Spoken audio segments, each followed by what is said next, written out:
Well, good morning, Chapel Rock. This is probably a little different than what you expected, isn't it? I am still on sabbatical, and when last year I realized that the Sunday before the election uh, would I be gone, I made a decision to record this message in advance.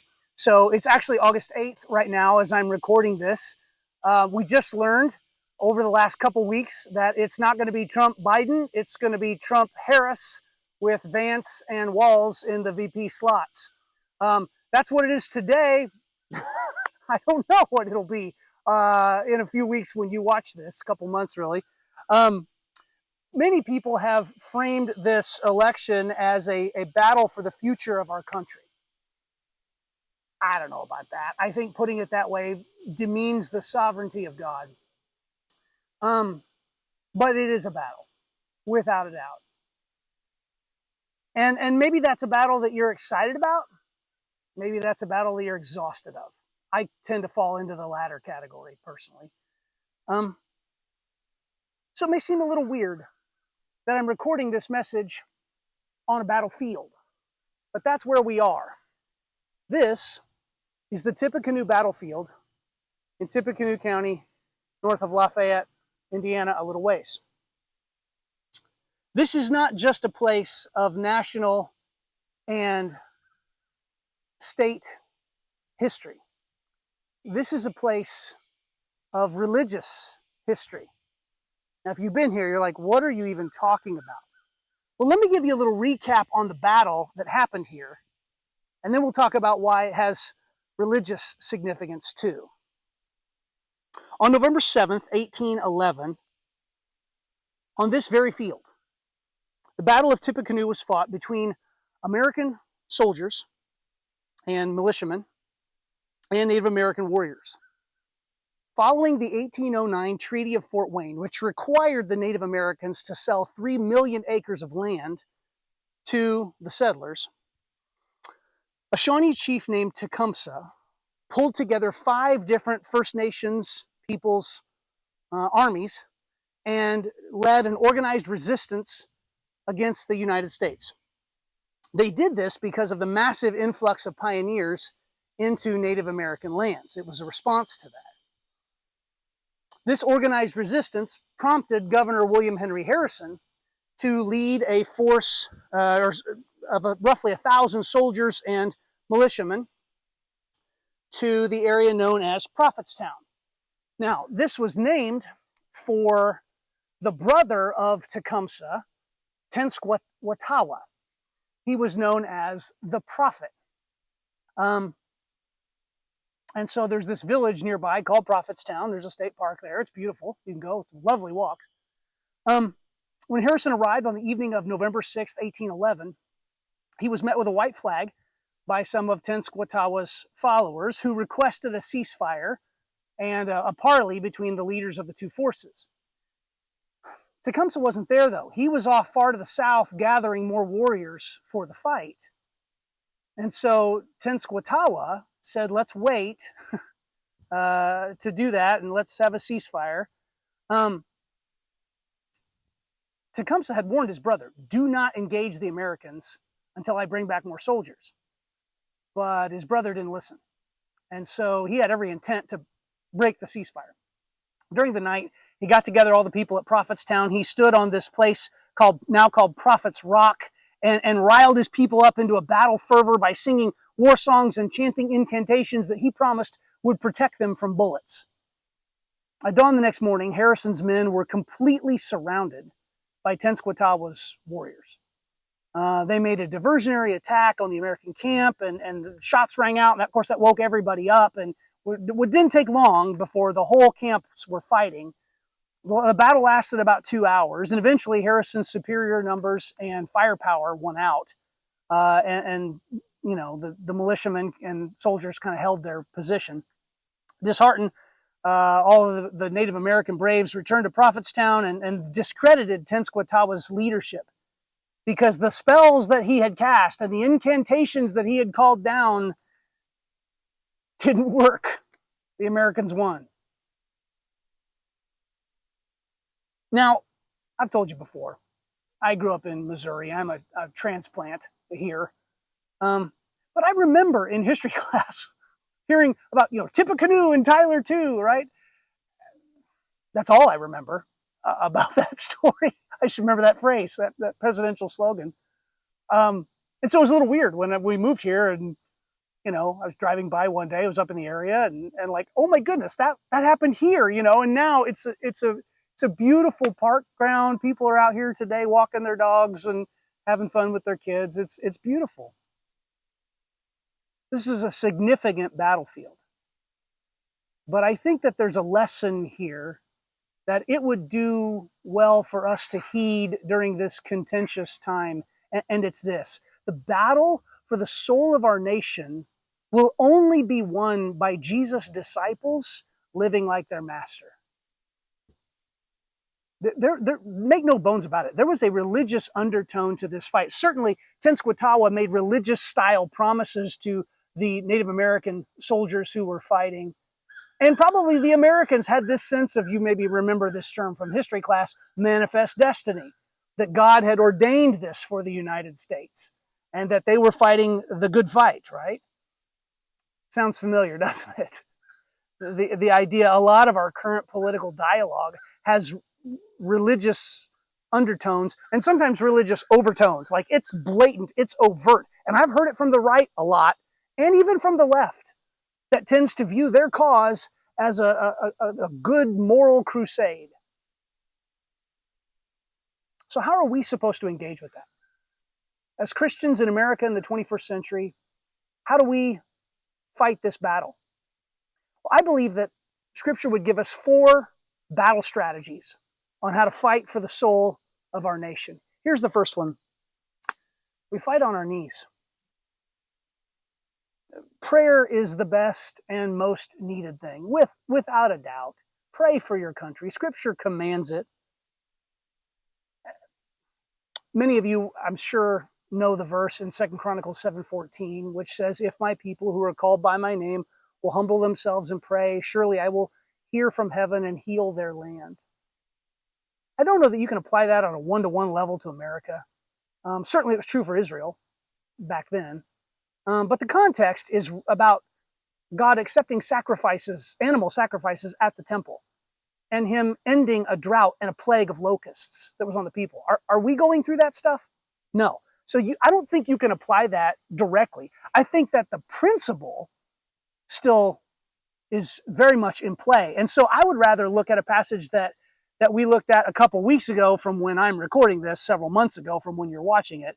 In 1 Timothy 2:1-4, it says, "I urge then, first of all," notice the emphasis, "that petitions, prayers, intercession, and thanksgiving be made for all people."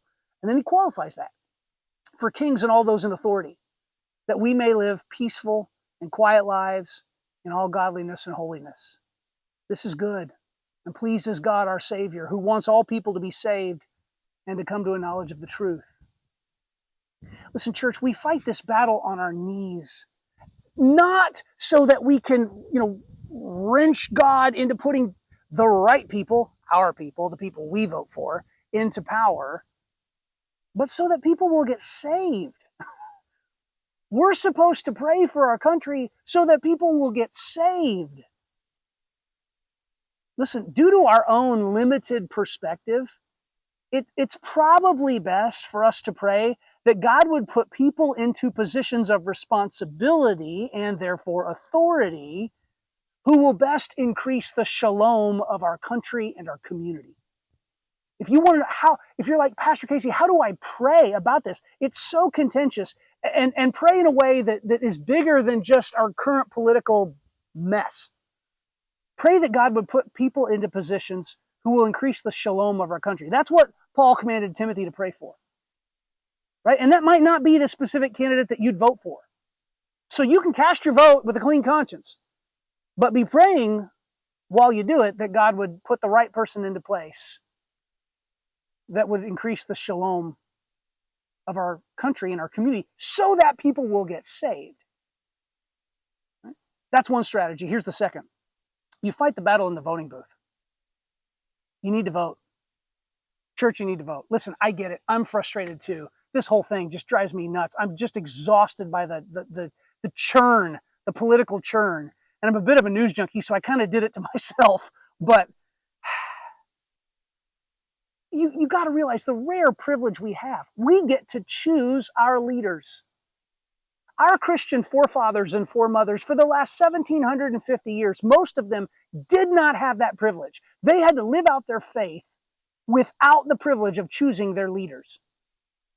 And I just have this fear that one day I'm going to get to heaven, and like some martyr who died during the persecution of Diocletian at the end of the 200s AD is going to come up to me and be like, you got to choose your leaders and you didn't do it, and just beat the ever-living chili out of me. Not really. We have the privilege to choose our leaders. You need to vote. Now, here's the reality. Our choices this year are not awesome. I get that. On June 24th of this year, Tesla CEO, SpaceX CEO Elon Musk tweeted this: anyone who claims that their political party does no wrong and the other party does no right is either a liar, a fool, or both. He's a pretty smart guy. I think he's right. See, in Romans 13, Paul wrote, "Let everyone be subject to the governing authorities, for there is no authority except that which God has established. The authorities that exist have been established by God." Listen, when you vote, you have the privilege of participating with God in that process. Do not neglect your privilege. Do not live below the level of your privilege. Now listen, submitting to the state is not to be confused with blind, unthinking conformity. There is a time and place for people to stand up against their government. Our nation was founded on that principle, that tyranny is to be rejected because it demeans the image of God. And I'll come back to that in a little bit. But here's the thing. The Christian community is obliged to live in peace under a justly convened government. So what do you do when voting doesn't work? Then what? And you're concerned about the people that get put into places of power. Well, that's the third strategy. Third strategy. There are four. I'm going to get there, but right now we're on three. You fight with a pen or a keyboard. Listen, there's no political party in this country of any significant size or level of influence whose platform is essentially what Jesus would advocate for human beings. It just doesn't exist. And so because of that, we need to take a more active role in advocating for Christian values, no matter who's in power. Let me explain what I mean. And I want to use a lengthy quote. Forgive me for doing that on a video here, but Tish Harrison Warren wrote Liturgy of the Ordinary and Prayer in the Night, published by IVP in 2021. And she begins by quoting somebody else. And so she says, in his article, "Young Evangelicals Are Defying Their Elders' Politics," Kyle Maynard Schaap writes, Maynard Schaap, because no political party can completely capture the fullness of the values that an evangelical was taught, her community's embrace of partisan politics creates in her dissonance and disillusionment. And so then Warren adds her own thinking. She says, "I bear witness to this disillusionment daily. I regularly hear from younger Christians wondering aloud how the good news of Jesus can be true if the church is marred by racism and injustice and partisanship and pettiness." She says the early church aids us in this task. And so she goes back into the history. She says early Christians used the word ecclesia, a term used for the assembly governing Greek city-states, to describe their own gatherings. That's true. That's the normal word for church in the New Testament. This terminology highlights how the early church understood itself as a political body. But this strange new Christian assembly proclaimed that they were citizens of a different kingdom with a different king. It wasn't just a pious idea. It shaped them into a people who, in the words of Peter Leithart, embodied an unprecedented social and political form that burst the bonds of all prior political categories. Those early Christians, she says, were cultural misfits. I love that. Listen to how she describes it. She says they were radically pro-life, sexually pure, committed to the poor and marginalized, and devoted to racial and ethnic justice and reconciliation. We are called to the same. And those convictions do not place us neatly in one of the two major political parties in this country. This is what I've been telling you for years now. I've shown you this star before. It makes so much sense to me of the way that a Christian is supposed to engage politically. I got this from my friend Josh Hirschberger with the Indiana Family Institute and the Church Ambassador Network. So when it comes to Christian civic life, let this star, look at this on the screen, be your guiding star. Get your phone out, take a picture. I want our media people to leave this up for a little bit. At the center of everything is the Imago Dei, the image of God. Every human being you've ever met was made in the image of God, right? And the singular point, the top of the star, is the sanctity of human life. And this ought to be something that both sides of the political aisle can agree on, that life is sacred. Now, they come at it from different places, right? Because the right looks at it as related to the issue of abortion. The left usually looks at it, believe it or not, related to LGBTQ stuff. Like, those people are at higher risk for committing suicide. And so we need to, go along with what they say about themselves. The weird thing is, as different as those almost polar opposites, it's the same issue. It's the belief that life is sacred. And then there are 4 other issues, 2 on the right, 2 on the left. The weird thing is the stuff on the left side of the star are usually right side of the aisle issues, and the stuff on the right side of the star are usually left side of the aisle issues. And here's what I'm telling you. As a Christian, you are obligated to promote all of these. And you will not find a political party that does that. So what do? You fight with a pen or a keyboard. You look at these things, and if your representative is on the right side of the aisle, then you write to them, you email them, and you ask them to contend for racial unity and justice and the Matthew 25 issues like feeding the hungry, clothing the naked, visiting those who are sick and in prison. You contend for those things. If your representative is on the left side of the political aisle, then you write to them or you email them and you urge them to contend for religious liberty for all people. And that a biblical sexual ethic is good and contributes to the flourishing of our country. All of these things are Jesus things, right? We need to fight for his values. And that will automatically put you a little bit out of sync with whatever party you tend to identify with. That's okay. Embrace that. That's how we fight.